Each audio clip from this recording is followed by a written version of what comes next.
देखो बंधुरा आमी तोमादेर काछे आजके आबार आमार कला गाछेर भिडियो निये चले एसेछि।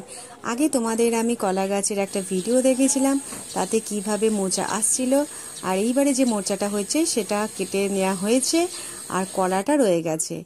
मोचाटा देखो कत बड़ो। আর এই যে আমার মা মোচা কাটতে বসে গেছে। মা মোচা কাটতে কাটতে হাঁপিয়ে গেছে, কারণ এই মোচাটা অনেকটাই বড় আর পুরো সাদা পরিষ্কার দেখতে। দেখতেই পাচ্ছেন মোচার কত খোলা বেরিয়েছে আর মোচাটা মা কিভাবে কাটছে। আর মোচাটা যখন সিদ্ধ করেছিল মোচাটা অনেকটাই সফট হয়ে গেছিল খুব তাড়াতাড়ি। তাই আমার মা বলছে মা কোনোদিনও এরকম মোচা দেখেনি বাজারেও, বা মা যখন নিজের বাপের বাড়ি যেত সেখানেও কোনোদিন এরকম মোচা দেখেনি। মোচা চিংড়ি রান্না করার পর দেখো কি সুন্দর দেখতে হয়েছে আর খেতে খুবই টেস্টি হয়েছে। আর টিফিন বক্সে রেডি, এটা দিদিদের পাঠাবার জন্য। আমার ভিডিও ভালো লাগলে অবশ্যই লাইক আর শেয়ার